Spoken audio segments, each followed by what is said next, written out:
مرد حق باطل کے آگے مات کھا سکتا نہیں، سر کٹا سکتا ہے لیکن سر جھکا سکتا نہیں۔ یہ عزم تمہارے اندر آ جائے، حق کے لیے کھڑے رہو، حق کے لیے کھڑے رہو، جھوٹ کے لیے نہیں، سچ کے لیے کھڑے رہو، اور اللہ کی مدد آئے گی، اللہ کی مدد تمہارے ساتھ ہے۔ میں جو فلسفہ پیش کرنے جا رہا تھا وہ یہ ہے کہ داستانوں میں تو سنا ہے کہ رسول اللہ کے خاندان کے بچوں کا بہت بے دردی کے ساتھ ظالموں نے قتل کیا تھا۔ کربلا کے ریزگاروں نے خون حسین کے قطروں کو دیکھا ہے، لیکن ہوا کیا؟ یزید کے ہاں تو خوشیاں تھی، جشن تھا، لیکن یہ جشن کتنے دن منایا گیا؟ یزید کی حکومت صرف 3 سال تک چلی۔ کتنے سال؟ 3 سال۔ جو تخت پر بیٹھا اور اس کے بعد اترنے تک، اس کے مرنے تک 3 سال کا عرصہ ہے۔ 3 سال کے عرصے میں جو کرنا تھا کر لیا، جو سڑنا تھا سڑ گیا اور مر بھی گیا، اور امام حسین اور ان کے جوان بچوں کو قتل بھی کیا۔ لیکن میں پوچھنا چاہتا ہوں، 3 سال کی حکومت تھی، بادشاہت تھی، فوج ان کے ساتھ، طاقت ان کے ساتھ، لیکن 3 سال کے بعد نہ فوج ہے، نہ طاقت ہے، نہ نام ہے، لیکن 1400 سال گزر گئے، حسین کی بادشاہت اب بھی موجود ہے، اب بھی موجود ہے۔ ہمارے ایک ساتھی ہیں، انہوں نے کہا دمشق گئے تھے، ملک شام، ملک شام آج بھی وہ دمشق کا شہر موجود ہے۔ جا کر انہوں نے پوچھا کہ یہاں سنا ہے یزید کا تخت لگتا تھا، دارالحکومت ہے یہ، یہاں قصر عمارت ہوا کرتا تھا، وہ کہاں ہے؟ لوگوں نے ہنس کر کے کہا نہ یہاں کوئی تخت کا نشان ہے، نہ کوئی محل کا نشان ہے۔ یزید کا دربار تھا، تاریخ میں ہے۔ اچھا، دربار تو ختم ہو گیا، تاریخ میں مرنے کے بعد آدمی کی قبر تو ہوتی ہے۔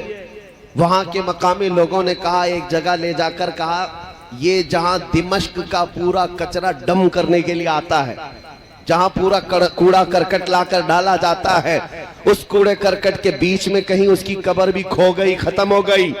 لوگوں نے بتایا اس میں گم ہو گئی، پتہ نہیں ہے۔ ایک طرف کوڑے کرکٹ میں گم ہونے والی یہ قبر، اور پھر اس کے بعد ہم کہتے ہیں میرے عزیزوں، اللہ کسی کو توفیق دے تو عراق کے شہر کربلا میں چلے جائیں اور جا کر پوچھے کہ ہم نے سنا ہے کہ یہاں ایک میدان تھا جس میں رسول اللہ کے خاندان کے بچوں کے ٹکڑے کیے گئے تھے، یہاں ان کے خون کو بہایا گیا تھا، وہ کہاں ہے؟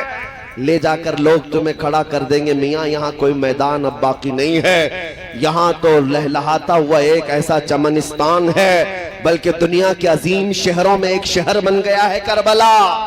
وہاں کوئی جنگ کا میدان، کوئی ٹکڑے، کوئی خون کے نشان نہیں، بلکہ دربار حسین کے سامنے لے جا کر لوگ تمہیں کھڑا کر دیں گے، سونے سے کلئی کیا ہوا حسین گنبد نظر آئے گا، اس پر سرخ رنگتا ہوا جھنڈا 20 کلومیٹر دور سے نظر آتا ہوگا، ہر جانے والا دیکھ کر سلامی لیتا ہے، وہ لہراتا ہوا پرچم پکار پکار کر آنے والوں سے یہ کہتا ہے، اے آنے والے تو دمشق بھی جا کر آیا اور اس شاہی تخت کو ڈھونڈ کر آیا، نہیں ملا، نہ قبر ملی، لیکن کربلا میں ٹکڑے ہو چکے تھے، جھنڈا تو ابھی ہمارا ہی لہرا رہا ہے، پھر تمہیں وہ جھنڈا پکار کر کہے گا شاہ است حسین، بادشاہ است حسین، دین است حسین، دین پناہ است حسین، حقہ کے بنائے لا الہ است حسین۔ ماشاءاللہ، نعرہ تکبیر، نعرہ رسالت، شہید اعظم کانفرنس حضرت علامہ مفتی سلمان اظہری صاحب قبلہ، علماء اہل سنت حضور سیدی معراج میاں صاحب قبلہ۔ ماشاءاللہ میرے عزیزوں، زندگی اور موت ٹکڑے ہو جانے کا نام نہیں ہے، یہ سمجھ کر کے چلیں۔ اگر اسی کا نام موت ہے تو پھر امام حسین کا نام بھی ختم ہو جانا چاہیے۔